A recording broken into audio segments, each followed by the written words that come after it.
Wuthering Heights by Emily Bronte. Chapter 24. At the close of 3 weeks, I was able to quit my chamber and move about the house, and on the first occasion of my sitting up in the evening, I asked Catherine to read to me, because my eyes were weak. We were in the library, the master having gone to bed. She consented, rather unwillingly, I fancied, and imagining my sorts of books did not suit her, I bid her please herself in the choice of what she perused. She selected one of her own favourites and got forward steadily about an hour. Then came frequent questions. "Ellen, are you not tired? Hadn't you better lie down now? You'll be sick keeping up so long, Ellen." No, dear, I'm not tired," I returned continually. Perceiving me immovable, she essayed another method of showing her disrelish for her occupation. It changed to yawning and stretching and, "Ellen, I'm tired." "Give over, then, and talk," I answered. That was worse. She fretted and sighed and looked at her watch till 8, and finally went to her room, completely overdone with sleep. Judging by her peevish, heavy look and the constant rubbing she inflicted on her eyes, the following night she seemed more impatient still, and on the 3rd, from recovering my company, she complained of an headache and left me. I thought her conduct odd, and having remained alone a long while, I resolved on going and inquiring whether she were better, and asking her to come and lie on the sofa, instead of upstairs in the dark. No Catherine could I discover upstairs, and none below. The servants affirmed they had not seen her. I listened at Mr. Edgar's door. All was silence. I returned to her apartment, extinguished my candle, and seated myself in the window. The moon shone bright. A sprinkling of snow covered the ground, and I reflected that she might possibly have taken it into her head to walk about the garden for refreshment. I did detect a figure creeping along the inner fence of the park, but it was not my young mistress. On its emerging into the light, I recognised one of the grooms. He stood a considerable period, viewing the carriage road through the grounds, then started off at a brisk pace, as if he had detected something, and reappeared presently, leading Mrs. Pony, and there she was, just dismounted and walking by its side. The man took his charge stealthily across the grass towards the stable. Cathy entered by the casement window of the drawing-room and glided noiselessly up to where I awaited her.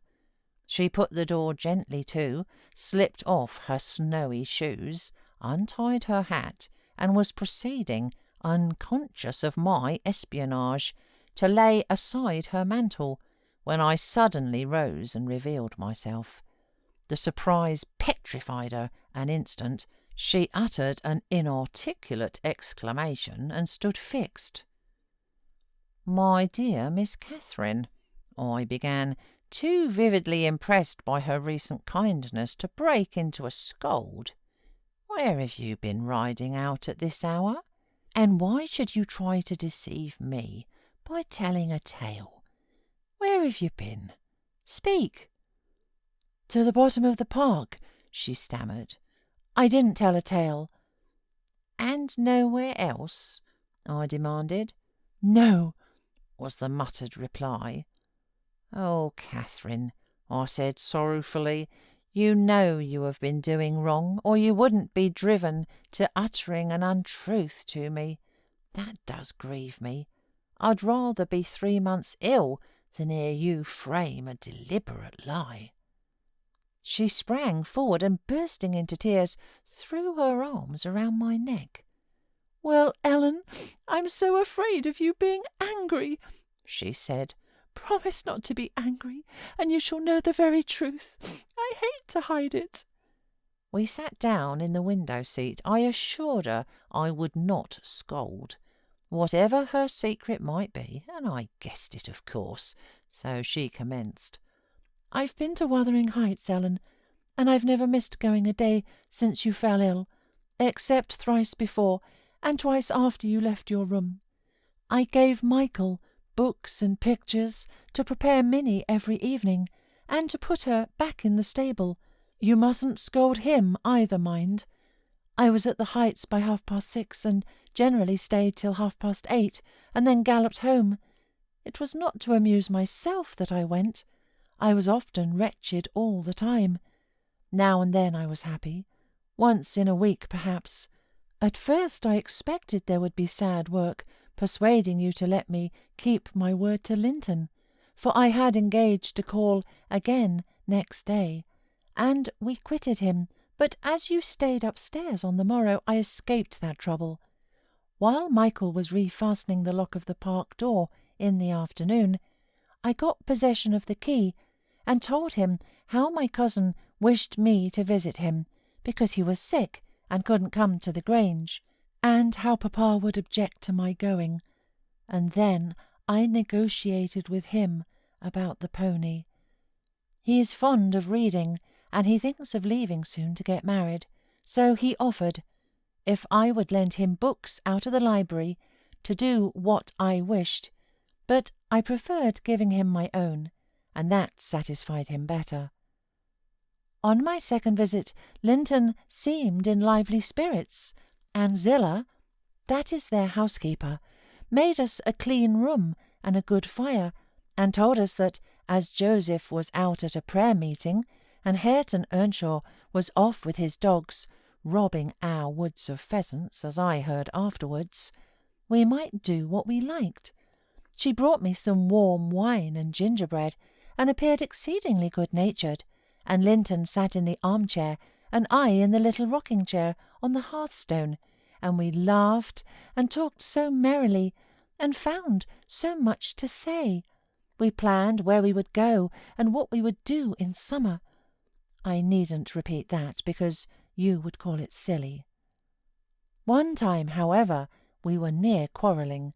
He said the pleasantest manner of spending a hot July day was lying from morning till evening on a bank of heath in the middle of the moors, with the bees humming dreamily about the bloom, and the larks singing high up overhead, and the blue sky and bright sun shining steadily and cloudlessly. That was his most perfect idea of heaven's happiness. Mine was rocking in a rustling green tree, with a west wind blowing, and bright white clouds flitting rapidly above, and not only larks, but throstles and blackbirds and linnets, and cuckoos pouring out music on every side, and the moors, seen at a distance, broken into cool dusky dells, but close by great swells of long grass undulating in waves to the breeze, and woods and sounding water, and the whole world awake and wild with joy. He wanted all to lie in an ecstasy of peace. I wanted all to sparkle and dance in a glorious jubilee. I said his heaven would only be half alive, and he said mine would be drunk. I said I should fall asleep in his, and he said he could not breathe in mine, and began to grow very snappish. At last we agreed to try both, as soon as the right weather came, and then we kissed each other and were friends. After sitting still an hour, I looked at the great room with its smoothed, uncarpeted floor, and thought how nice it would be to play in, if we removed the table, and I asked Linton to call Zillah in to help us, and we'd have a game of blind man's buff. She should try to catch us. You used to, you know, Ellen. He wouldn't. There was no pleasure in it, he said, but he consented to play at ball with me. We found two in a cupboard, among a heap of old toys, tops and hoops, and battledores and shuttlecocks. One was marked C and the other H. I wished to have the C because that stood for Catherine, and the H might be for Heathcliff, his name, but the bran came out of H, and Linton didn't like it. I beat him constantly, and he got cross again, and coughed, and returned to his chair. That night, though, he easily recovered his good humour. He was charmed with 2 or 3 pretty songs, your songs, Ellen, and when I was obliged to go, he begged and entreated me to come the following evening, and I promised. Minnie and I went flying home as light as air, and I dreamt of Wuthering Heights and my sweet, darling cousin till morning. On the morrow I was sad, partly because you were poorly, and partly that I wished my father knew and approved of my excursions. But it was beautiful moonlight after tea. As I rode on, the gloom cleared. I shall have another happy evening, I thought to myself, and what delights me more, my pretty Linton will. I trotted up their garden, and was turning round to the back, when that fellow Earnshaw met me, took my bridle, and bid me go in by the front entrance. He patted Minnie's neck, and said she was a bonny beast, and appeared as if he wanted me to speak to him. I only told him to leave my horse alone, or else it would kick him. He answered in his vulgar accent, "It wouldn't do much hurt if it did," and surveyed its legs with a smile. I was half inclined to make it try. However, he moved off to open the door, and as he raised the latch, he looked up at the inscription above and said, with a stupid mixture of awkwardness and elation, "Miss Catherine, I can read yon now." "Wonderful!" I exclaimed. "Pray let me hear you. You are grown clever." He spelt and drawled over by syllables the name Hareton Earnshaw. "And the figures?" I cried, encouragingly, perceiving that he had come to a dead halt. "I cannot tell them yet," he answered. "Oh, you dunce!" I said, laughing heartily at his failure. The fool stared with a grin hovering about his lips, and a scowl gathering over his eyes, as if uncertain whether he might not join in my mirth, whether it were not pleasant familiarity, or what it really was, contempt. I settled his doubts by suddenly retrieving my gravity, and desiring him to walk away, for I came to see Linton, not him. He reddened, I saw that by the moonlight, dropped his hand from the latch, and skulked off, a picture of mortified vanity. He imagined himself to be as accomplished as Linton, I suppose, because he could spell his own name, and was marvellously discomfited that I didn't think the same. "Stop, Miss Catherine, dear," I interrupted. "I shall not scold, but I don't like your conduct there. If you had remembered that Hareton was your cousin as much as Master Heathcliff, you would have felt how improper it was to behave in that way. At least it was praiseworthy ambition for him to desire to be as accomplished as Linton, and probably if he did not learn merely to show off, you had made him ashamed of his ignorance before, I have no doubt, and he wished to remedy it and please you. To sneer at his imperfect attempt was very bad breeding. Had you been brought up in his circumstances, would you be less rude? He was as quick and as intelligent a child as ever you were, and I'm hurt that he should be despised now, because that base Heathcliff has treated him so unjustly." "Well, Ellen, you won't cry about it, will you?" she exclaimed, surprised at my earnestness. "But wait, and you shall hear if he conned his ABC to please me, and if it were worth while being civil to the brute." I entered. Linton was lying on the settle, and half got up to welcome me. "I'm ill tonight, Catherine, love," he said, "and you must have all the talk and let me listen. Come and sit by me. I was sure you wouldn't break your word, and I'll make you promise again before you go." I knew now that I mustn't tease him, as he was ill, and I spoke softly and put no questions, and avoided irritating him in any way. I had brought some of my nicest books for him. He asked me to read a little of one, and I was about to comply when Earnshaw burst the door open, having gathered venom with reflection. He advanced direct to us, seized Linton by the arm, and swung him off the seat. "Get to thy own room," he said in a voice almost inarticulate with passion, and his face looked swelled and furious. "Take her there if she comes to see thee. Thou shan't keep me out of this. Begone with you both." He swore at us and left Linton no time to answer, nearly throwing him into the kitchen, and he clenched his fist as I followed, seemingly longing to knock me down. I was afraid for a moment, and I let one volume fall. He kicked it after me and shut us out. I heard a malignant cackly laugh by the fire, and turning, beheld that odious Joseph standing rubbing his bony hands and quivering. "I was sure he'd sarve you out. He's a grand lad. He's gotten to right spirit in him. He knows, he knows, as well as I do, who should be master yonder. Ech! He made you skift properly. Ech! Where must we go? I asked my cousin, disregarding the old wretch's mockery. Linton was white and trembling. He was not pretty then, Ellen. Oh, no, he looked frightful, for his thin face and large eyes were wrought into an expression of frantic, powerless fury. He grasped the handle of the door and shook it. It was fastened inside. "If you don't let me in, I'll kill you! If you don't let me in, I'll kill you!" he rather shrieked than said. "Devil! Devil, I'll kill you! I'll kill you!" Joseph uttered his croaking laugh again. "There, that's to father," he cried. "That's father.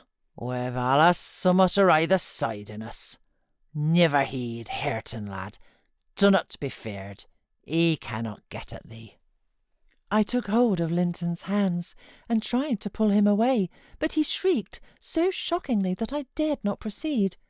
At last his cries were choked by a dreadful fit of coughing. Blood gushed from his mouth, and he fell on the ground. I ran into the yard, sick with terror, and called for Zillah as loud as I could.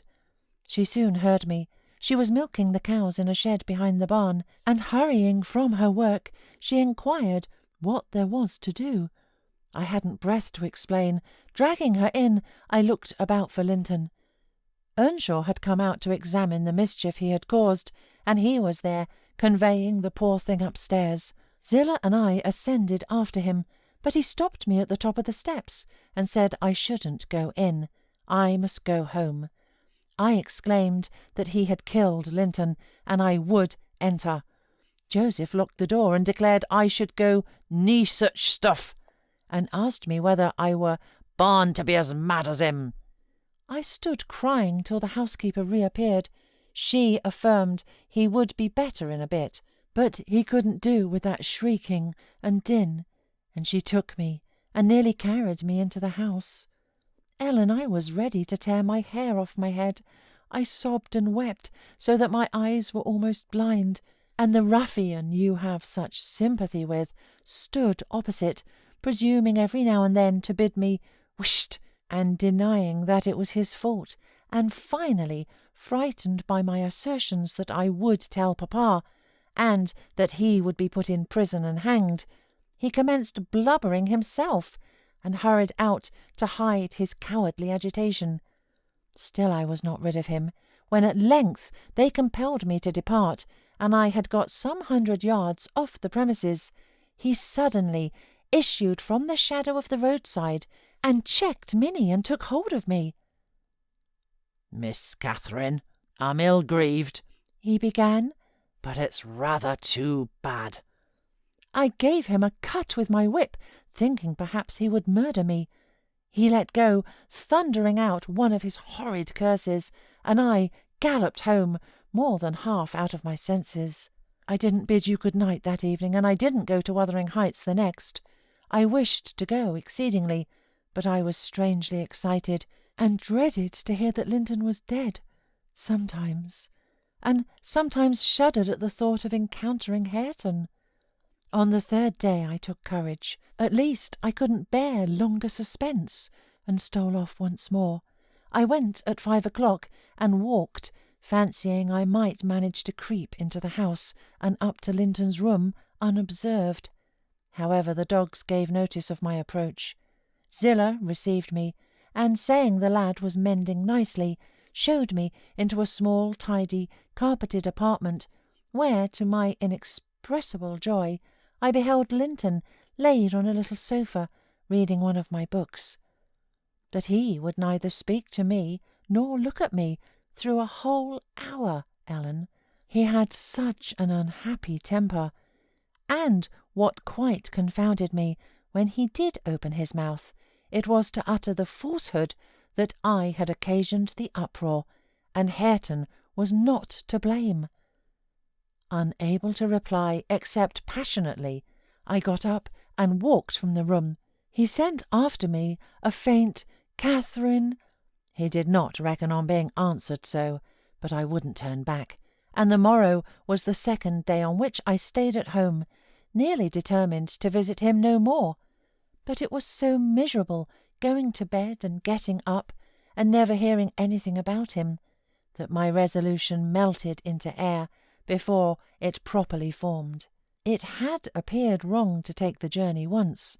Now it seemed wrong to refrain. Michael came to ask if he must saddle Minnie. I said yes, and considered myself doing a duty, as she bore me over the hills. I was forced to pass the front windows to get to the court.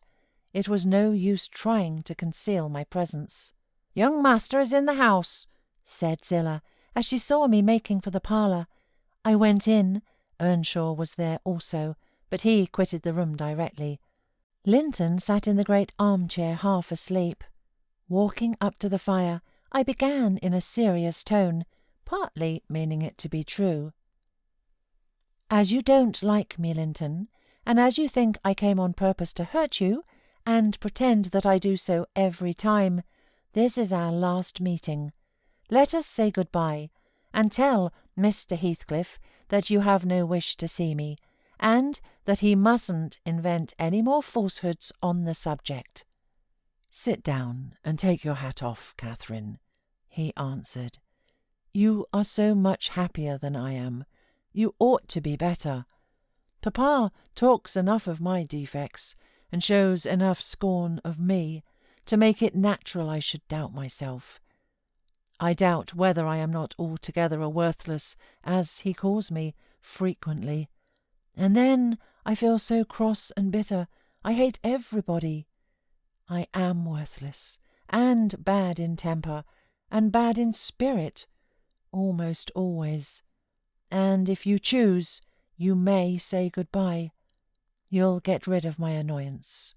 Only, Catherine, do me this justice.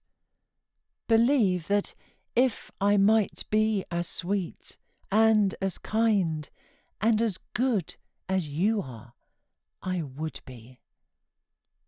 As willingly, and more so, than as happy and as healthy. And believe that your kindness has made me love you deeper than if I deserved your love, and though I couldn't and cannot help showing my nature to you, I regret it and repent it, and shall regret and repent it till I die." I felt he spoke the truth, and I felt I must forgive him. And though we should quarrel the next moment, I must forgive him again. We were reconciled, but we cried, both of us, the whole time I stayed. Not entirely for sorrow, yet I was sorry Linton had that distorted nature. He'll never let his friends be at ease, and he'll never be at ease himself. I have always gone to his little parlour since that night, because his father returned the day after. About 3 times, I think, we have been merry and hopeful, as we were that first evening. The rest of my visits were dreary and troubled. now with his selfishness and spite, and now with his sufferings. But I've learned to endure the former with nearly as little resentment as the latter. Mr. Heathcliff purposely avoids me. I have hardly seen him at all. Last Sunday, indeed, coming earlier than usual, I heard him abusing poor Linton cruelly for his conduct of the night before. I can't tell you how he knew of it, unless he listened. Linton had certainly behaved provokingly. However, it was the business of nobody but me, and I interrupted Mr. Heathcliff's lecture by entering and telling him so. He burst into a laugh and went away, saying he was glad I took that view of the matter. Since then, I've told Linton he must whisper his bitter things. Now, Ellen, you have heard all. I can't be prevented from going to Wuthering Heights, except by inflicting misery on 2 people, whereas, if you'd only not tell Papa, my going need disturb the tranquillity of none. You'll not tell, will you? It will be very heartless if you do. I'll make my mind up on that point by tomorrow, Miss Catherine, I replied. It requires some study, and so I'll leave you to your rest, and go think it over. I thought it over aloud in my master's presence, walking straight from her room to his, and relating the whole story, with the exception of her conversation with her cousin, and any mention of Hareton. Mr. Linton was alarmed and distressed more than he would acknowledge to me. In the morning Catherine learnt my betrayal of her confidence, and she learnt also that her secret visits were to end. In vain she wept and writhed against the interdict, and implored her father to have pity on Linton. All she got to comfort her was a promise that he could write and give him leave to come to the Grange when he pleased, but explaining that he must no longer expect to see Catherine at Wuthering Heights. Perhaps, had he been aware of his nephew's disposition and state of health, he would have seen fit to withhold even that slight consolation.